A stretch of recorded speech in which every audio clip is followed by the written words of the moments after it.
बिस्मिल्लाहिर्रहमानिर्रहीम। आप देख रहे हैं प्रोग्राम गहरी नज़र। मैं हूं आपका मेज़बान अनीफ ज़हीर। मेरे साथ मौजूद हैं सज्जाद मीर साहब। आज के इस प्रोग्राम के पहले सेगमेंट में बात करेंगे, वफाकी वज़ीर इत्तलात अता तारड़ ने 9 मई के हवाले से एक बार फिर प्रेस कॉन्फ्रेंस की है और इस प्रेस कॉन्फ्रेंस के अंदर उन्होंने कुछ सीसीटीवी फुटेजेस भी हैं जो मीडिया को दी हैं और साथ ही मुतालबा किया है कि जो 9 मई के ज़ेर इल्तवा केसेस हैं उनका जल्द अज जल्द फैसला किया जाए। और इसके साथ ही अगर बात की जाए कि 2 साल से कई बार ये प्रेस कॉन्फ्रेंस की गई, इस वाक़े को उठाया गया, लेकिन पिछले काफ़ी अरसे से खामोशी थी। अब अचानक से दोबारा से प्रेस कॉन्फ्रेंस की गई और दोबारा से फुटेजेस दी गई और सारा कुछ किया गया और मुतालबा किया गया। तो इस वक्त ज़रूरत क्यों महसूस हुई दोबारा से प्रेस कॉन्फ्रेंस करने की? इसके साथ ही अमरीकी कांग्रेस ने एक बार फिर से जो बाइडन को खत लिख दिया है इमरान खान की रिहाई के हवाले से, इसका क्या इम्पैक्ट होगा, इस हवाले से मीर साहब से बात करते हैं। उससे पहले अता तारड़ की प्रेस कॉन्फ्रेंस क्या थी वो आपको सुनवाते हैं और उसके काउंटर में जो शेख वकास अकरम है पाकिस्तान तहरीक इंसाफ से, वो क्या कहते हैं वो भी आपको सुनवाते हैं। उसके बाद फिर मीर साहब से बात करते हैं। जी मीर साहब, एकदम से फिर से प्रेस कॉन्फ्रेंस आई है 9 मई के हवाले से। काफ़ी अरसे से खामोशी थी, कल भी हमने इस टॉपिक के ऊपर बात की थी और अब अचानक से प्रेस कॉन्फ्रेंस, मुतालबा, जो जमानतें वगैरह हो रही हैं। आप कैसे कहते हैं खामोशी थी?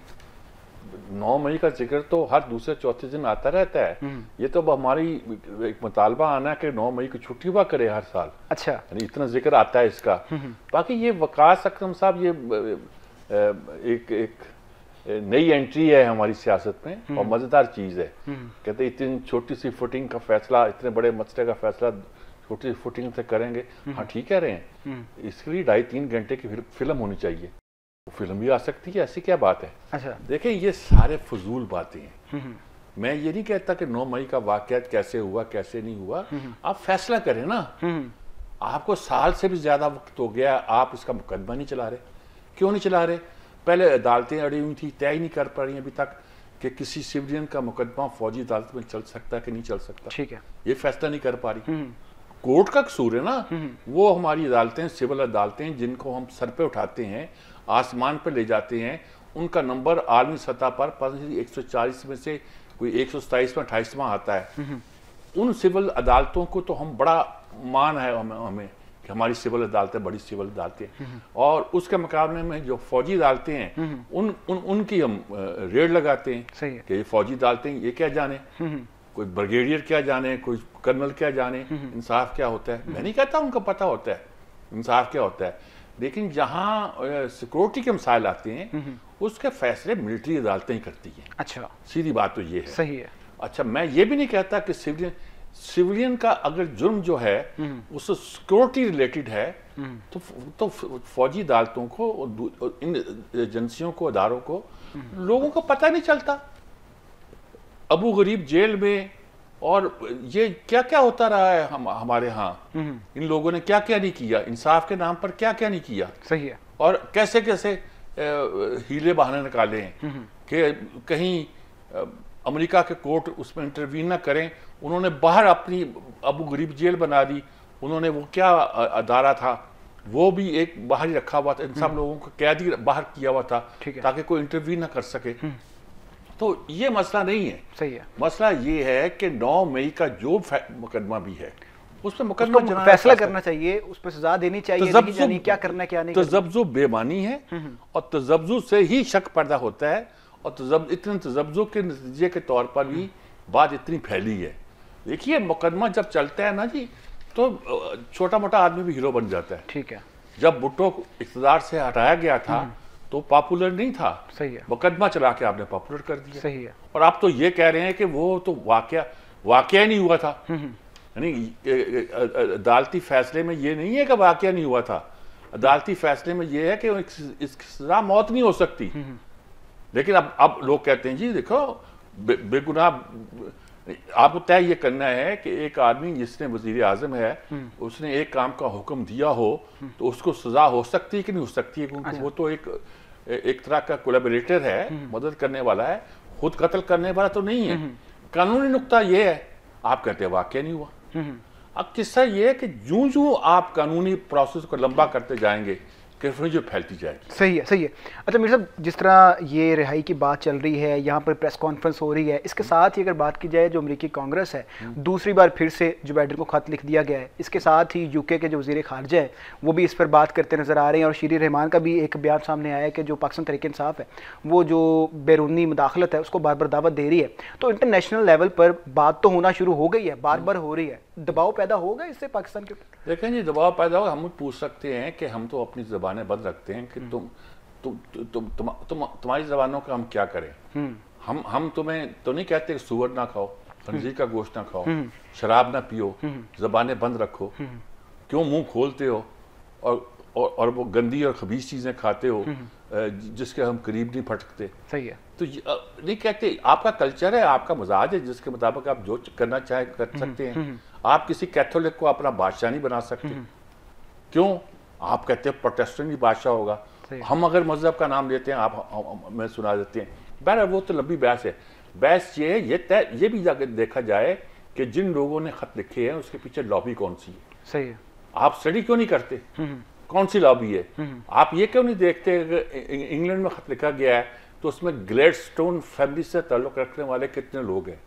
ग्लेडस्टोन फैमिली से ताल्लुक रखने का मतलब नहीं है कि उस फैमिली के लोग, बल्कि उस फैमिली के इन्फ्लुएंस के तहत कितने यहूदी हैं, ठीक है, कितने क्रिश्चियन हैं, कितने प्रो इंडियन हैं।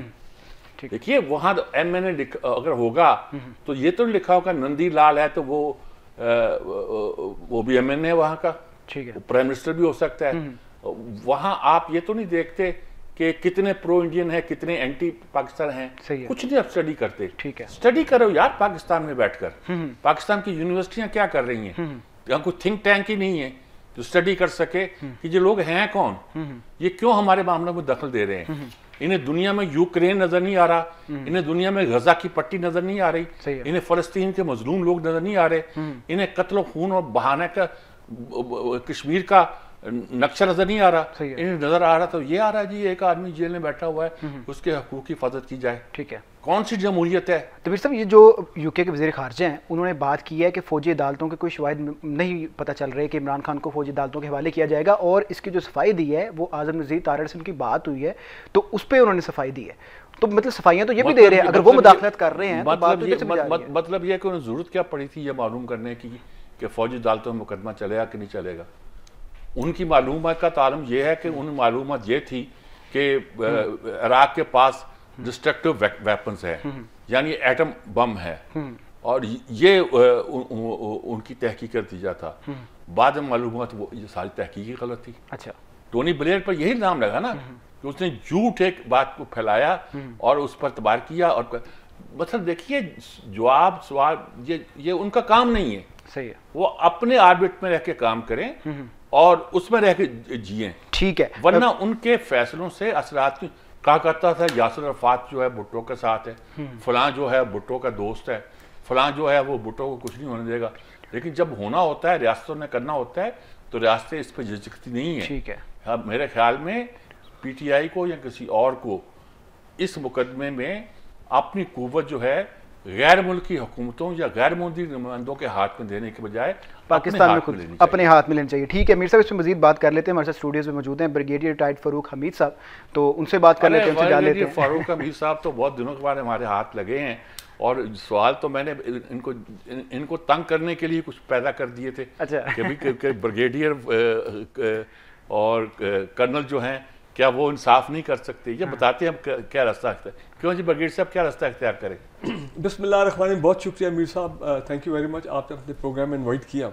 देखें, पहली बात इन प्रिंसिपल ये बिल्कुल गलत है कि फॉरेन गवर्नमेंट्स या फॉरेन पार्लियामेंट्स जो हैं वो पाकिस्तान के अंदरूनी मामलात में मुदाखलत करें। एब्सोल्युटली अनएक्सेप्टेबल, इसमें कोई शक वाली बात नहीं है। और लेकिन मैं आपको यहाँ पे कहूँगा कि जैसे आपने फरमाया था, बिल्कुल ये मामला बहुत तूल पकड़ गया है 9 मई का।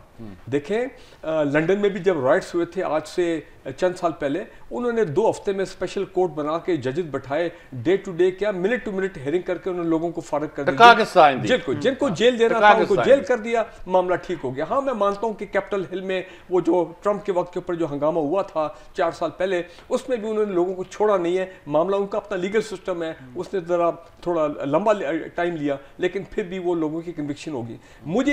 मैं आई एग्री विद यू, 1.5 साल से अब ज़्यादा हो गया है 9 मई को। भाई मैं तो यही सुन रहा हूँ कि लोग या बेल पे जा रहे हैं या लोग एक्विट हो रहे हैं कि जनाब सबूत नहीं है। भाई मैं ये कहता हूँ कि गवर्नमेंट के जो प्रोसिक्यूटर्स हैं, अपना मीर साहब सर, सारी गड़बड़ वहाँ पे है। गवर्नमेंट के प्रोसिक्यूटर्स, अब जब वीडियो सारी आप देख रहे हैं, मैं देख रहा हूँ, दुनिया देख रही है, गवर्नमेंट के प्रोसिक्यूटर्स वो क्या काम कर रहे हैं? Why are they not defending the government case? Why are not, वो क्यों नहीं गवर्नमेंट का केस फाइट कर रहे हैं बिल्कुल कानून और रूल के मुताबिक? और फिर ऐसी स्टेटमेंट भी आ रही है कि कोई ATC कोर्ट के जजेस कह रहे हैं कि जनाब अगर इस तरह का आप एविडेंस देंगे तो फिर तो यही होगा। So there is a problem, a legal problem somewhere. ये गवर्नमेंट को ही देखना है। ये मैं और आप, हमारा लॉ सिस्टम ऐसा है, हमारा लॉ सिस्टम अनफॉर्चुनेटली। दूसरी बात है कि एक्चुअली होना इसमें क्या चाहिए? चले अगर ATCs जो है वो डिलीवर नहीं कर रहे हैं, भाई आप कानून साजी करें, कोई स्पेशल कोर्ट बनाए सिर्फ 9 मई के लिए। चले मिलिट्री कोर्ट ना भी हो, मिसाल के तौर पे उस पर एक पब्लिक ऑपोजिशन है, इंटरनेशनल वाले भी बात करते हैं, वो लंदन के जो फॉरेन सेक्रेटरी उसने भी बात की है, तो मिलिट्री स्पेशल कोर्ट बनाए, लेकिन वो special court day to day hearing करे और वहाँ पे फोकस्ड किस्म का काम हो सिर्फ इन तमाम मामला का, ताकि जल्दी से एक मामला बहुत तूल पकड़ गया, we should get over it as quickly as possible. जो लोग जिनको अपने एक्विट करना है वो उनको किया जाए, जिनको कन्विक्ट करना है उनको जल्दी से कन्विक्शन होनी चाहिए। It should be a matter of week. ये नहीं कि अब आप ATC में भी आपको पता है मामला कैसे चलते हैं पाकिस्तान में, हमारा जो लीगल सिस्टम है। मैं ये बात आपको बताना चाहता हूँ कि पाकिस्तान में अनप्रेसिडेंटेड है ये जो फॉरेन पार्लियामेंट्स में जिस तरह वहाँ पे कांग्रेस में तो 2 मरतबा हुआ, पहले भी रेजोल्यूशन आई थी और कुछ 60-70 सेनेट कांग्रेसमैन थे, अब फिर इतनी तादाद है जिन्होंने प्रेसिडेंट बाइडेन को लिखा। मेरा ख्याल है इसका कोई इफेक्ट नहीं होगा। मैं विटनेस हूँ अपना मीर साहब वाशिंगटन में, जब हमारा F-16 का केस हुआ था, अमेरिका के साथ तनाज़ा चलता रहा बिल क्लिंटन के दौर में, तो एवेंचुअली मैंने अटेंड किया हुआ वो funding ceremony by local Pakistani over there. जी मैं वहाँ एम्बेसी में था, तो मुझे उन्होंने बुलाया कि जी आप भी आए, आके देखें। वो क्या था कि हम चाहते थे, और जाहिर बात है जो लोकल पाकिस्तानी थे वो चेक लिख के दे रहे थे अपना सेनेटर चार्ल्स ह्यूमर, मुझे आज भी याद है, आज भी वो न्यूयॉर्क के सेनेटर हैं चार्ल्स ह्यूमर, कि जनाब ये पाकिस्तान के साथ बड़ी ज्यादती हुई है, गवर्नमेंट ऑफ जो अमेरिका है, आप प्रेसिडेंट क्लिंटन को खत लिखें कि या इनको F-16 दिए जाए या इनको पाकिस्तान को उनके पैसे वापस किए जाए।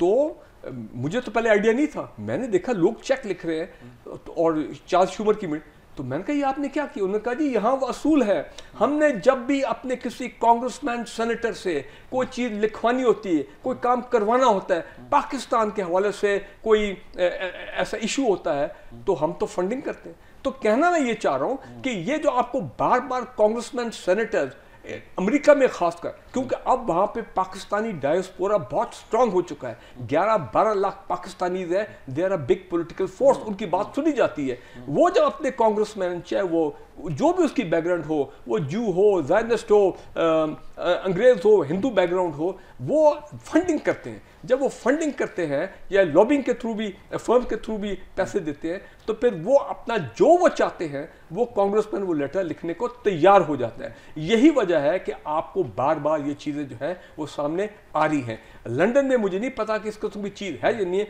लेकिन वहाँ पे भी बहरहाल जो अभी उनके पार्लियामेंट MPs ने जो लिखा है उस पर एक first time but a strong जो नोट सामने आया, और हमारा भी प्रोटेस्ट गवर्नमेंट ऑफ पाकिस्तान का स्ट्रॉन्ग है। लेकिन एक बात है कि इस तरह का फोकस पाकिस्तान के इस तरह के पॉलिटिकल मामला, पाकिस्तान के लीगल मामला, पॉलिटिकल पार्टी के हवाले से ये obviously this is a matter of concern for the government of Pakistan and of course establishment भी कोई इससे खुश नहीं होगी। शरीर कैंसिल ना कर दें हम। नहीं, लेकिन बात यह है कि हम वक्तों की पैसे दे दे के हमारे खिलाफ खत लिखवा रहे हैं। मीर साहब सर बात यह है कि अब वहाँ पे और वोट का क्यों मांगते हैं? देखें ना, लाखों पाकिस्तानी हैं, अब किस किस के आप पासपोर्ट ब्लॉक करेंगे, किस किस के शनाख्ती कार्ड आप ब्लॉक करेंगे? वो आपको $30 अरब, मैं अमेरिका से तो खैर इतने नहीं आते हैं, मैं ओवरऑल बात कर रहा हूँ। नहीं, जो रेमिटेंसेस आते हैं, पैसे तो अपने घर भेजते हैं वो। जी घर भेजते हैं, लेकिन भेजते हैं लोग उठ के, लेकिन भूखे मर जाएंगे। मीर साहब तो आप फोकस होके कर सकते हैं, जिस तरह भी इन्होंने लंदन में किया जब चीफ जस्टिस फाइज ईसा साहब की गाड़ी पे एक किस्म का हमला हुआ, वो बिल्कुल फोकस रिएक्शन बिल्कुल ठीक था। तो मैं ये समझता हूँ कि ये वक्त आ गया है। अगर आप कहें तो मैं आपको एक हल भी इसका देना चाहता हूँ। देखें, पीटीआई ने ये जो बात की है ये सुनन गलत की है। भाई आप सियासी पार्टी, सियासत में फ्लेक्सिबिलिटी होती है, सियासत में दरवाजे नेगोशिएशन के खुले होते हैं, आप दरवाजे बंद नहीं करते। और अगर आप ये कहें कि ये 24 नवंबर इज डू और डाई, नाउ और नेवर, ये लास्ट रिजोर्ट, भाई अगर जो जिस वक्त पहले आपकी तमाम एजिटेशन एंटी क्लाइमैक्स होके फेल हुई हैं और बंदे भी इतने पकड़े गए और जेलों में चले गए, जख्मी हो वगैरह वगैरह, तो मुझे ये बताएं, अगर ये आपका वही एंटी क्लाइमैक्स होता है तो क्या उसके बाद मामला डेड एंड हो गया, ख़त्म हो गया? तो ये तो बात सही नहीं है। मेरी अभी भी प्रपोजल है मीर साहब सर, आप भी, मैं भी, हम सब, हम पाकिस्तान के इंटरेस्ट में बात करते हैं। और मेरी सोच अभी भी ये है कि देखें, हमारे जो गवर्नमेंट इन पावर हैं, जो पॉलिटिकल पार्टी, बड़े बड़े हमारे अच्छे मुद्दब्बिर, सीनियर, हाईली रिस्पेक्टेड पॉलिटिशियन, मैं शुरू करता हूँ पीटीआई से। मुझे शाह महमूद कुरैशी साहब निकल के आया कि मुझे तो कोई पूछता नहीं, 40 साल मेरी पॉलिटिकल सर्विस है, खिदमत है पाकिस्तान के लिए। इसी तरह आप जो भी कहें, शेख रशीद साहब, वो खुद उन्होंने कल कहा कि फौज मुझे पूछती नहीं है। शेख रशीद साहब इज नोन के वो हमेशा उनका एस्टैब्लिशमेंट के साथ बड़ा क्लोज ताल्लुक रहा है। वो तो लोग मजाक में कहते हैं गेट नंबर 4, मैं कहता हूँ गेट नंबर 1। लेकिन बहरहाल और भी बड़े बड़े हमारे पीपल्स पार्टी में सीनियर सियासतदान हैं, बहुत रिस्पेक्ट करते हैं। खुर्शीद साहब हो गए, उसके बाद पीएमएलएन में राना तनवीर साहब है, एहसन इकबाल है, राना सरोवर साहब, बड़े बड़े सीनियर लोग हैं। मैं समझता हूँ वक्त आ गया, ये तमाम सियासतदान ये जाएं और इमरान खान साहब से बात करें कि जनाब आप बताएं, let's strike a middle ground, let's strike a middle ground कि आप क्या चाहते हैं और रियासत पाकिस्तान, ताकि इस मसले को हल किया जाए। ये बार बार एजिटेशन, ये बार बार लॉन्ग मार्चेस, पाकिस्तान पे इंटरनेशनल फोकस बढ़ता रहेगा। दहशतगर्द जो है, तो कहते हैं बगीर साहब कि मैं किसी सियासतदान से बात करने को नहीं जी, गलत है। मैं कहता हूँ इतनी सियासत अगेन इज ऑल पॉलिटिक्स। आप जो भी कहें, आफ्टर ऑल पीपल्स पार्टी के दौर में एनआरओ हो गया था ना जनरल मुशर्रफ का, उसमें वो फॉरेन स्पॉन्सरशिप, यानी आपका मतलब है कि एक आखिरी अटेम्प्ट होनी चाहिए, एक अटेम्प्ट होनी चाहिए और वेरी सीरियस अटेम्प्ट। क्योंकि मैं एक बात कह दूं कि दहशतगर्द जो है वो क्यों दंदनाते फिरते हैं केपी में, ठीक है उनके साथ मुकाबले हो रहे हैं, लड़ाई हो रही है बलूचिस्तान में, वो कह रहे हैं जनाब ये लोग आपस में इन्होंने हालात, पॉलिटिकल पोलराइजेशन, इंस्टेबिलिटी इतनी कायम कर दी है, हम इससे फायदा उठाते हैं। तो मैं ये समझता हूँ वक्त आ गया है कि अब हमें देखना है कि what is the right direction. Flexibility by Imran Khan साहब, और कोई चॉइस नहीं है, केसेस चलें, वो लगा मैं ये नहीं कह रहा हूँ कि आप डील करें, लेकिन एज अ स्टेट्समैनशिप शो करें for the sake of Pakistan. Economy अब चलनी शुरू हुई है भाई, अभी ये फिर 24 नवंबर के मामला होंगे, पता नहीं कितनी वायलेंस होता क्या होता है। हम नहीं चाहते कि पाकिस्तान की इकोनॉमी जो है वो सफर करे, एक दफा चल पड़ी है। हाँ, आपकी बात बिल्कुल समझ आ गई। बगैर साहब का कहना ये है कि हमारे जो सीनियर पॉलिटिशियन हैं वो जाके एक बार इमरान से बात करें कि भाई क्या चाहते हो, उसके अंदर अमल किया जाए। अगर उस पर अमल नहीं होता तो फिर जो मुकदमा भी है उस पर तेजी से अमल किया जाए, उसको चलाया जाए, खत्म किया जाए बात को। बिल्कुल। अच्छा मेरे साहब, यहाँ से मैं ऐड करना चाह रहा हूँ कि ये बात तो की जाती है कि इमरान खान कहते हैं डू एंड डाई और मैं मुज़ाकरात नहीं करूँगा, लेकिन ख्वाजा आसिफ हो गए या एहसन इकबाल हो गए या राना सनाउल्लाह की तरफ से भी मुज़ाकरात की मुखालफत हमेशा की जाती है और राना सनाउल्लाह ने ये कह दिया हम नहीं है वो नहीं। तो इसको भी देखना चाहिए कि दोनों तरफ से कोई फ्लेक्सिबिलिटी होनी चाहिए। देखें, दूसरी तरफ फ्लेक्सिबिलिटी इसलिए नहीं है कि इमरान खान जो है वो सियासतदानों से बात नहीं करना चाह रहे, तो वो क्यों शो करें कि हम बात करना चाह रहे हैं। वो बात करना चाह रहे हैं एस्टैब्लिशमेंट से, ठीक है, और इन सियासतदानों को पता है एस्टैब्लिशमेंट बात नहीं करना चाह रही। वो कहती है कि भाई ये सियासी मसला है, तुम सियासतदानों से जब बात करो। अच्छा, वो खुल के कह रहे हैं कि भाई हम नहीं बात करते, ठीक है, क्योंकि उन्हें पता है कि हम अगर बात करेंगे उसका फायदा कोई नहीं है, क्योंकि बात तो ये एस्टैब्लिशमेंट से करना चाह रहे हैं, हमसे ये करना नहीं चाह रहे, और एस्टैब्लिशमेंट इनसे बात करना नहीं चाह रही। क्योंकि वो कहती है ये हमारा केस नहीं है, ये सियासी मुकदमा है, ये आपस में लड़े। तो इस लिहाज से वो जितने बयानात आ रहे हैं वो एक खास सियासी पस मंजर में आ रहे हैं। ठीक है। और उसके नतीजे के तौर पर बात और जो उलझती जा रही है। सही है। ये मेरे ख्याल में जो उन्होंने आखिरी पैगाम भी आया है वो गार्डियन की जिस खबर का कल हमने तज़किरा भी किया था और गुफ्तगू की थी कि उन्होंने कोशिश की है, अटेम्प्ट की है बातचीत करने की एस्टेब्लिशमेंट से, और एस्टेब्लिशमेंट ने उनसे बिल्कुल माजरत की है। माजरत की मैं मोहतात लोग इस्तेमाल कर रहा हूँ, एस्टेब्लिशमेंट ने यानी कहा कि भाई हमारा कोई काम नहीं है। ठीक है। ये सारी बात जो है ये एक हकीकत तो है ना जी। ठीक है। और सारे ये वाक़यात हुए हैं, ये नतीजा देखें ना, वो आप बनी गाला में यहाँ से उठ के आके यहाँ आके आप बंद रहे ज़मान पार्क में, आपने पेट्रोल बम फेंके और उसकी खबरें आती रहीं और उस पर एक तरह पार्टी नाज करती रही कि हमने गाड़ी जो नहरें फेंक दी है। अच्छा, सारी आती रही और फिर तस्वीरें आई, उन्होंने कहा ये तो होगा। स्टार्ट में तो आपको अंदाजा नहीं हुआ कि जो आपकी एक्टिविटीज है ये एंटी स्टेट गिनी जा सकती है। जी, आपका पॉइंट आ गया मेरे साहब। बात यही है कि जो भी मामलात हैं पाकिस्तान की, जो पॉलिटिकल इंस्टेबिलिटी चल रही है, उसका हल मुज़ाकराती हैं और फ्लेक्सिबिलिटी जो इमरान खान है उनकी तरफ से ही शो की जाए तो ये मामला हल हो सकते हैं। ब्रेक का वक्त हुआ है, ब्रेक के बाद दोबारा आएंगे, बात करेंगे शाह महमूद कुरैशी की, जिन्होंने कोट लखपत जेल के अंदर से जो अपनी सीनियर क़यादत है पाकिस्तान तहरीक-ए-इंसाफ की, उनसे एक मुखातिब होकर उनको मशवरा दिया है। अब वो मशवरा है या गिला है, इस पर आकर बात करते हैं मीर साहब से ब्रेक के बाद। Will be right back after the short break. जी, ब्रेक के बाद आपको एक बार फिर से खुशामदीद कहते हैं। बात करेंगे पीटीआई का एहतजाज का मामला है। वाइस चेयरमैन है पाकिस्तान तहरीक-ए-इंसाफ के शाह महमूद कुरैशी, उन्होंने कोट लखपत से जो अपनी सीनियर लीडरशिप है पाकिस्तान तहरीक-ए-इंसाफ की, जिसमें बैरिस्टर गौहर भी हैं, वकास अकरम भी हैं, इसके अलावा सलमान अकरम राजा भी हैं, इन सब को एक मशवरा दिया है, पैगाम दिया है कि अगर एहतजाज के हवाले से, तहरीक के हवाले से कोई भी मुशावरत अगर आपको चाहिए तो हमारे पास आएँ कोट लखपत में। यहाँ पर डॉक्टर यास्मीन राशिद भी हैं, मैं भी मौजूद हूँ, मेरा 40 साल का जो तजुर्बा है उससे आप फ़ायदा उठा सकते हैं, लिहाजा आप आएँ और आकर हमसे मुशावरत करें। जाज चौधरी भी मौजूद हैं, सब मौजूद हैं। तो सवाल ये पैदा होता है कि जो शाह महमूद कुरैशी की ये बात है, क्या वो मशवरा दे रहे हैं कि आएँ और बैठ के बात डिस्कस करते हैं किस तरीके से एहतजाज को लेकर चलना है, या उनकी कोई नाउमीदी है अपनी सीनियर लीडरशिप से कि वो उस तरीके से तहरीक चला नहीं पा रहे जिस तरीके से इमरान खान चाह रहे हैं, शाह महमूद कुरैशी चाह रहे हैं? तो ये नाउमीदी है या मशवरा, इस पर बात करते हैं कि इसके साथ ही जो शेर अफजल मरबत हैं, जो कि 8 फरवरी के इलेक्शन से पहले भी एहतजाज में बड़े एक्टिव नज़र आए थे और अब भी वो एक्टिव नज़र आ रहे हैं 24 नवंबर के हवाले से, तो उनका भी एक बयान है, वो बयान भी आपको सुनाते हैं। शाह महमूद कुरैशी आपको वो क्या कह रहे हैं वो भी आपको सुनाते हैं। जी मीर साहब, जो शाह महमूद कुरैशी का जो आया है बयान, ये क्या मशवरा है या नाखुश हैं वो अपनी क़यादत से? क्या शाह महमूद कुरैशी साहब एक तरह की शिकायत कर रहे हैं। अच्छा, कि मैं भी इतने साल से हूँ, मुझसे तो आप मिलने नहीं आते, आप अडियाला चले जाते हैं, लखपत नहीं आते, यानी कोई 1.5 साल से हम भी कह दें, और बाकी लोगों के नाम भी गिना दिए कि महमूद रशीद भी हैं, जाज चौधरी भी है, यास्मीन राशिद भी है, और चौथा कोई नाम एक और है उनका, बड़े लोग हैं जो सारे जो तहरीक, इनसे तो आप मशवरा नहीं करते।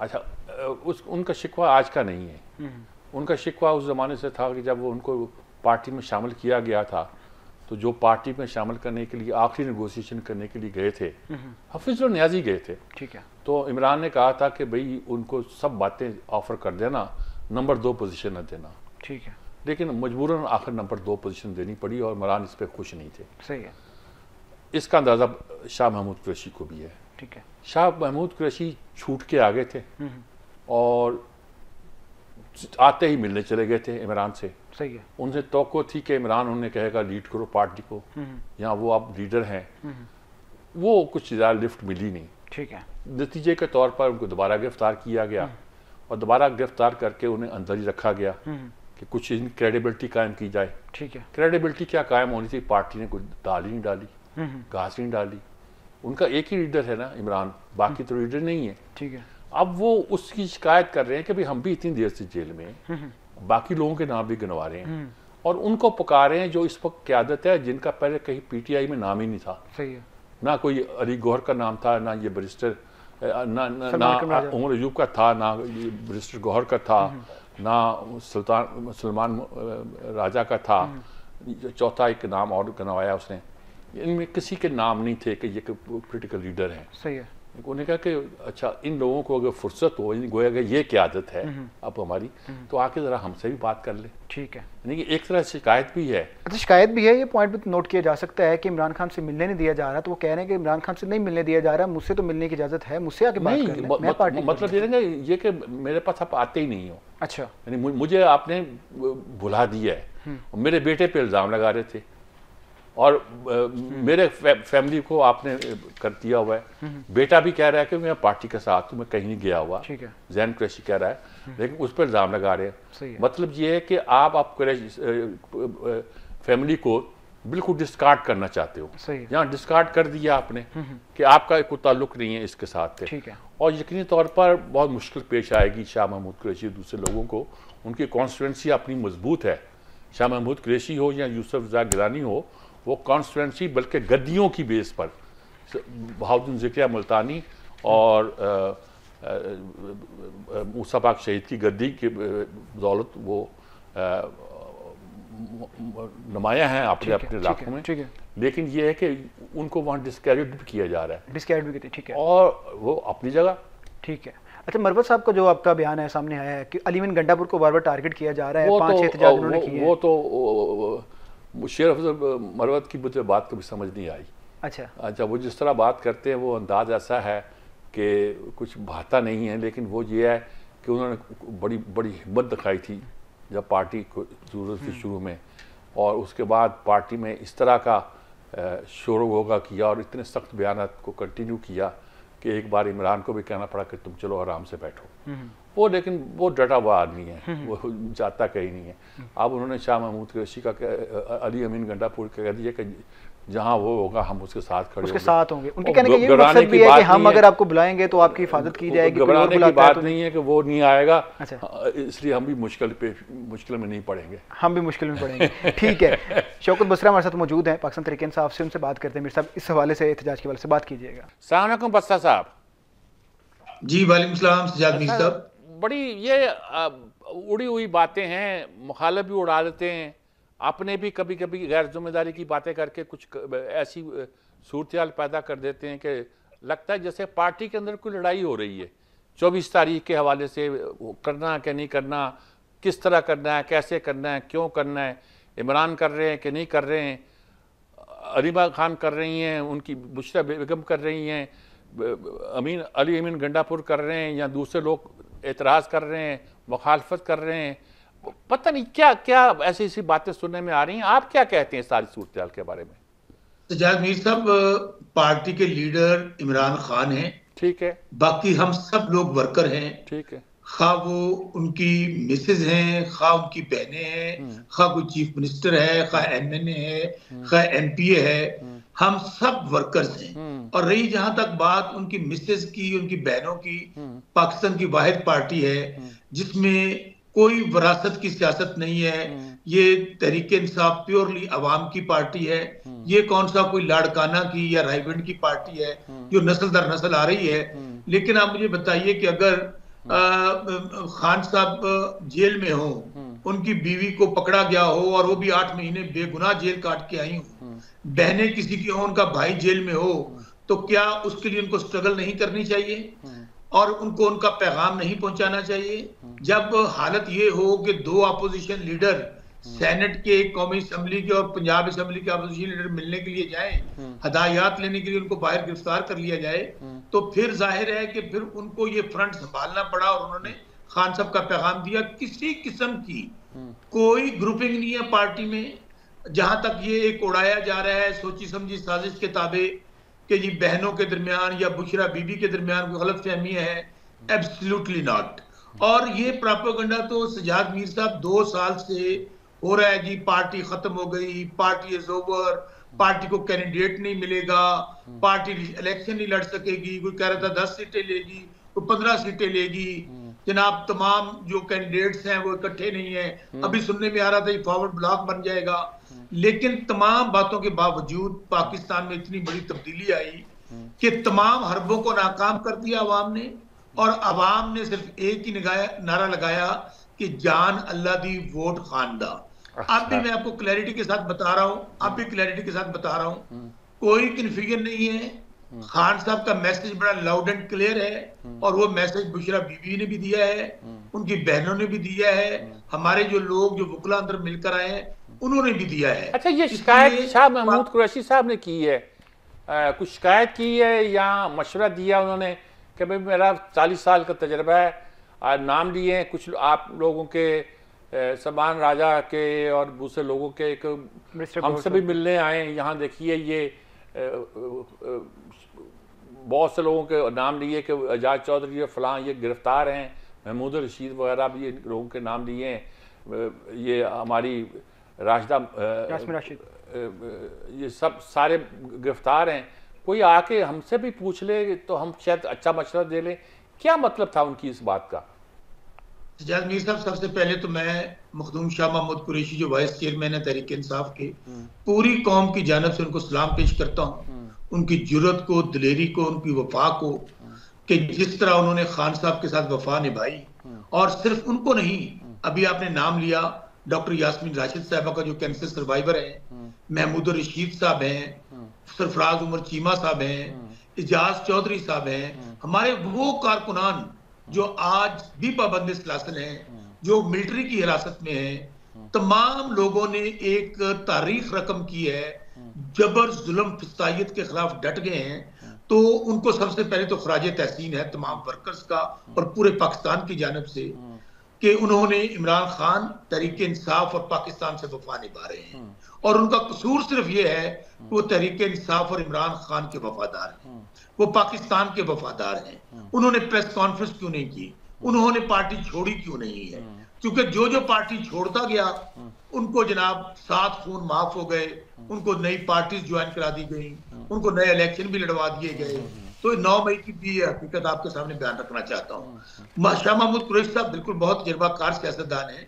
उन्होंने यही कहा है कि जो जाहिर है मुलाकात नहीं होने दी जाती जेलों में, उन्होंने ओपनली पैगाम दिया कि आप कोशिश करें जेल में आए तो हम भी जो चीजें हमारे इंफॉर्मेशन में या तजर्बे की बुनियाद पे हम आपसे शेयर कर सकते हैं वो आपके साथ करेंगे। और हमारी पार्टी की आदत पहले भी मिली है, लेकिन अभी आप इस पैगाम के बाद तमाम पार्टी की आदत उनको मिलने जा रही है। लेकिन एक बात क्लियर है सज्जाद मीर साहब, इस वक्त पाकिस्तान में आप बहुत सीनियर सहाफी हैं, इस वक्त ना कोई आइन है, ना कानून है, ना अदालतें हैं। बंदूक के जोर पर एस्टेब्लिशमेंट ने पार्लियामेंट भी फतह कर ली है, अदलिया को भी फतह कर लिया गया है।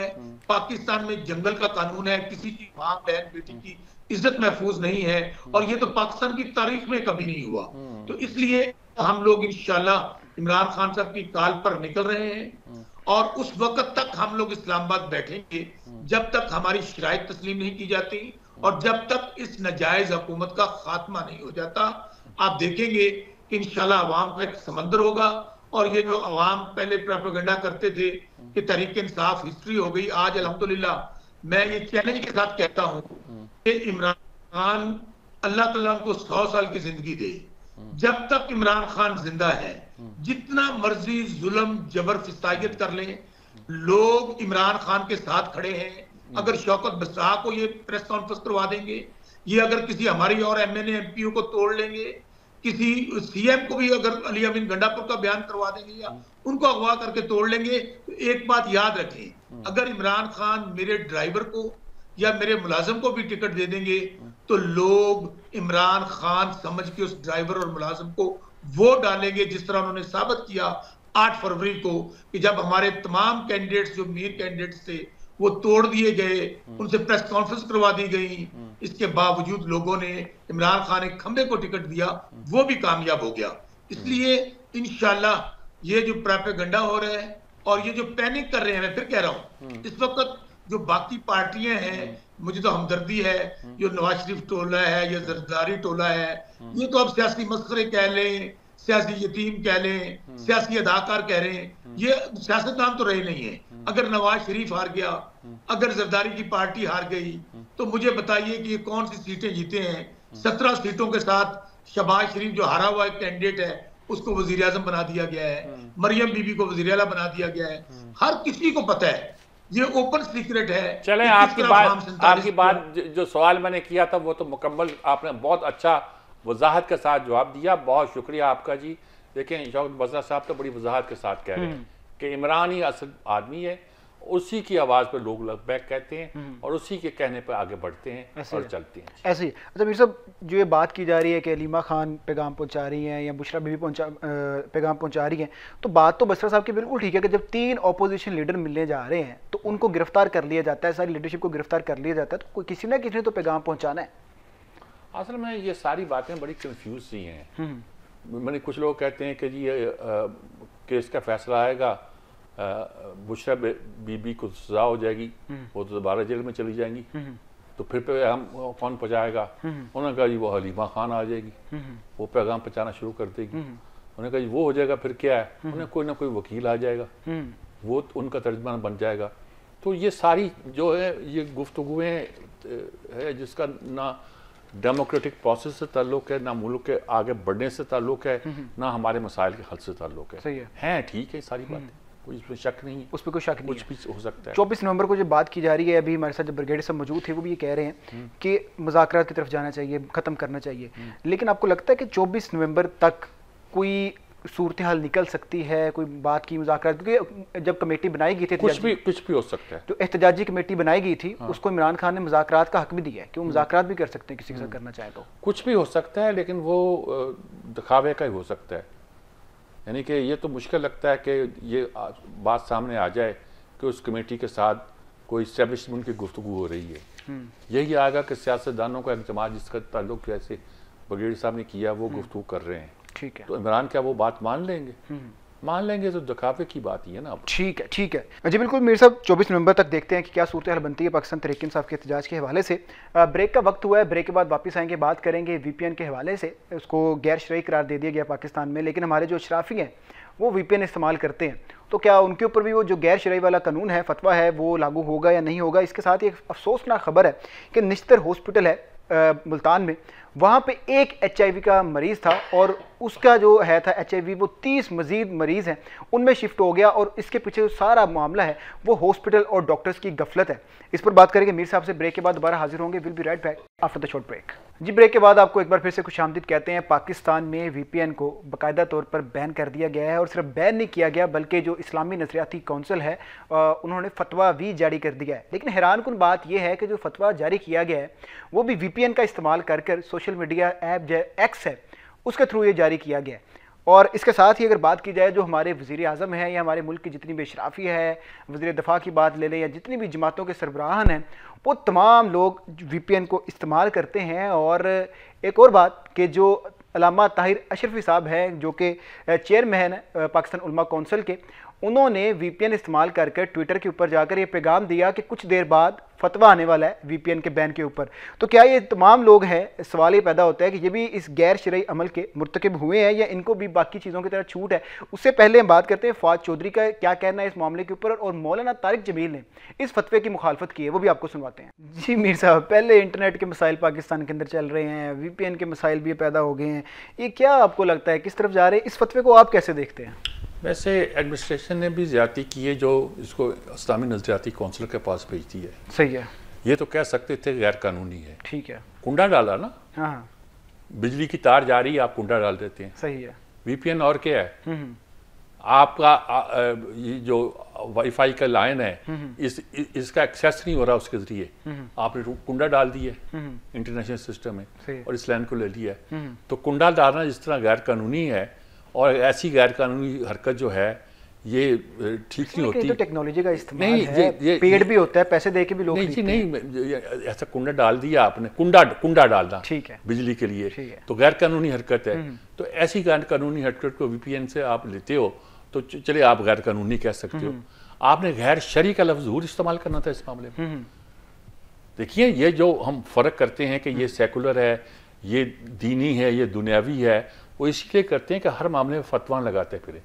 मैं तारिक जमील साहब की बात से हम आमतौर पर ज़्यादा खुश नहीं हुआ करता। वो एक ख़ास खतीबाना अंदाज में गुफ्तगू करते हैं, वो ख़ास तरह के खतीब हैं, लोग कालम लिखते हुए मजाक भी उड़ाते हैं उनका। लेकिन ये बात दुरुस्त कहते हैं कि तो इस तरह तो आप हर चीज़ को गैर शरई कह देंगे, मोबाइल को गैर शरई कर देंगे, ठीक है, उसमें इतनी चीज़ें हैं जो शरीयत के ख़िलाफ़ है। आप तो मेरा ख्याल में ये ज्यादती की गई है कि इस मसले को इस्लामी नजरियाती कौंसिल के पास भेजा गया है। ज्यादती की गई है, मैं ठीक ये है। कहूंगा कि ज्यादती की इसको बैन तो किया जा सकता था, हाँ। इसको कोई गैर कानूनी तो करार दिया जा सकता था, लेकिन ये ज्यादती की है कि इसको इस्लामिक पॉइंट ऑफ व्यू से ले गए हैं। वैसे अफसोसनाक वाक़या पेश है जनूबी पंजाब में, सबसे बड़ा हॉस्पिटल जनूबी पंजाब का निस्तर हॉस्पिटल, वहाँ पे एक HIV का मरीज़ आता है, उसका इलाज होता है, वो तो अपनी जान से हाथ धो बैठता है, लेकिन उसके बाद उसी मशीन पे बाकी मरीज़ों का इलाज किया जाता है, जिसकी वजह से जो 30 दीगर मरीज़ हैं उनमें भी ये जो वायरस है दाखिल हो जाता है। इतनी बड़ी गफलत हुई है, क्या कहते हैं इस पर? ये देखें, जब ये गफलत ही इतनी बड़ी है कि इस पर कुछ कहना ही ठीक है, क्या कहा जा सकता। जी मेरे साहब, मुल्तान से एक हमारे जर्नलिस्ट हैं इजाज़ तरीन साहब, उनसे ही बात कर लेते हैं, वाकया भी डिटेल में पता चल जाएगा और उसके बाद फिर उस पर बात भी कर लेंगे। जी मेरे साहब बात कीजिएगा। इजाज़ तरीन साहब, क्या सूरत हाल है, ये जिस तरह अस्पताल में क्या हुआ है, ये एड्स का मर्ज कैसे डायलिसिस में कैसे फैल गया, क्या सूरत हाल, किसका कसूर है इस पर सारे मामले में? सर ये ऐसे हुआ है कि कोई एड्स का मरीज आया है जिसने डायलिसिस कराए हैं। अच्छा। उसके बाद हर रोज जो है वो 2 से 3 एक मशीन पर मरीज के डायलिसिस होते हैं। ठीक है। उसी मशीन पे 2-3 मरीजों के डायलिसिस हुए, उनमें पॉजिटिव हो गया।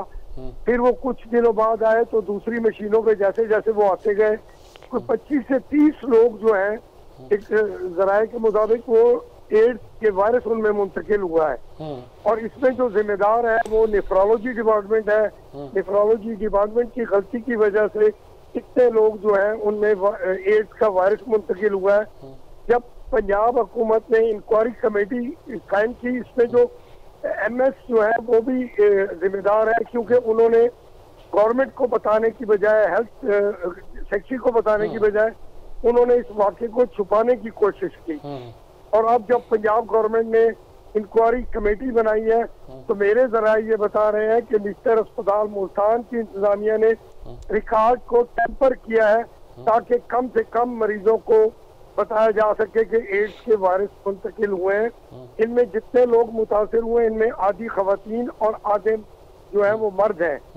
अब रिकॉर्ड टेम्पर किया गया, इंक्वायरी रिपोर्ट इंशाल्लाह 1-2 दिन में आने वाली है, उसमें वाज़ा हो जाएगा। लेकिन MS मिनिस्टर और नेफ्रोलॉजी डिपार्टमेंट के जो हेड हैं वो ये चाह रहे हैं कि किसी तरह इन इंक्वायरी को भी दबा दिया जाए और वो मंजर आम पर ना आए। अगर वो आए भी सही तो बहुत कम लोगों के नाम आए और बहुत कम मरीजों को वो जो है वो शो किया जाए। जो मेरे जराए हैं उनका कहना है कि जितने भी रजिस्टर्ड मरीज हैं उनका एड वायरस का टेस्ट किया जाए और मशीनों को भी चेक किया जाए, उनके भी टेस्ट किए जाए ताकि जो असल सूरत हाल है वो सामने आ सके। अच्छा, ये आमतौर पे क्या तरीका होता है जब कोई मरीज आ जाता है, कैसे पता चलता है डॉक्टर को इसको जरा अलग इलाज करना है, ये हेपेटाइटिस C का मरीज है, ये वायरस इसमें एड का है या फलां चीज का है, कैसे इसको पहले उसको खून का तजिया करते हैं? जी सर, तजिया नहीं हुआ। अच्छा। इसीलिए डायलिसिस कराने आते हैं उनमें अक्सरियत जो है वो गुर्दों के मरीजों की होती है। वो डायलिसिस कराते हैं, इनके पास यही इनसे मिनिस्टर इंतजामिया और नेफ्रोलॉजी डिपार्टमेंट की गलती है कि उन्होंने टेस्ट नहीं किए और जो 1-2 लोग एड्स के वायरस में पॉजिटिव आए उनकी वजह से बाकी भी लोगों में ये वायरस जो है वो मुंतकिल होता रहा। ये इनकी बहुत बड़ी गलती है। हालांकि मिनिस्टर में होना ये चाहिए कि एक मशीन जो है वो एड्स के मरीजों के लिए अलग होती है। लेकिन जी सर, लेकिन इन्होंने पहले टेस्ट नहीं किया। बिल्कुल ठीक है, बहुत शुक्रिया आपका जी, बड़ी मेहरबानी, आपने बड़ी वजाहत की सारी सूरत हाल की। देखिए, ये तो बहुत बड़ी क्राइम है कि डायलिसिस के मरीज को तो खून मुंतकिल होता रहता है और इसके लिए बहुत बड़े अदारे मौजूद हैं। SIUT जो कराची का अदारा है, अदीबुल हसन रिजवी ने बनाया है, चाहे अब सिंध गवर्नमेंट उसका क्रेडिट देती हो। अब उसने पूरा ताजमहल हॉस्पिटल जो इतना बड़ा था, पता नहीं कितने अरब का, वो खरीद लिया है। वहाँ कितने 100 कमरे हैं, उन कमरे में इसी के लिए इंतज़ाम किया गया है। तो ये इतना और बड़े अदारे हैं। मैं सियालकोट में मेरे एक अजीज़ ही हैं, उन्होंने 70-80 मशीनों के साथ एक बहुत बड़ा अदारा कायम रखा हुआ है जो पाकिस्तान के बड़े अदारों में से है। सही है। तो ये अदारे इसलिए होते हैं कि पूरी एहतियात बरती जाए। आपने एहतियात ही नहीं बरती तो सब ऐसे वाक़यात होते हैं हॉस्पिटल्स के अंदर, लेकिन होता ये है कि जब उसकी इन्वेस्टिगेशन की जाती है, जिस तरह बता रहे थे ये इजाज़ तरीन साहब, कि टेम्परिंग कर दी जाती है। अब जितने लोग वहाँ पे वो तो इंतजामिया जिस जगह की भी होगी, चाहे करप्शन पैसों की हो, चाहे करप्शन कोई टेक्निकल हो, यानी ये हेल्थ के मामले की टेक्निकल करप्शन है, या किसी और कोई करप्शन हो, बहावलपुर यूनिवर्सिटी में एजुकेशन के हवाले से हुई थी, तो इसमें ऐसे किया जाता है। ठीक है, ये बदमाशी है हमारे लोगों की, इनके ख्याल में पकड़ा नहीं जाता, पकड़ा जाता है जुर्म, पकड़ा जाता है, पकड़ा जाएगा। ठीक है, टेम्परिंग की जाती है, कोशिश की जाती है, लेकिन जुर्म पकड़ा जाता है। लेकिन बहुत सी जगह पर ऐसे होता है कि चीज़ें उस तरीके से सामने नहीं आ पाती। हमारे इदारों को चाहिए कि कोई ऐसी एग्जाम्पल सेट करें जिसके बाद जो ऐसे वाक़यात हैं, जो लोग हैं जो किसी ना किसी ओहदे बैठे हुए हैं, वो मुकम्मल एहतियात के साथ ये काम करें, ताकि ये कोई आम मसला नहीं है, ये लोगों की जान का मसला है। आज के हमारे प्रोग्राम का वक्त ख़त्म हो गया, अगले हफ्ते दोबारा मुलाकात होगी। देखते रहिए प्रोग्राम गहरी नज़र। अल्लाह हाफिज़।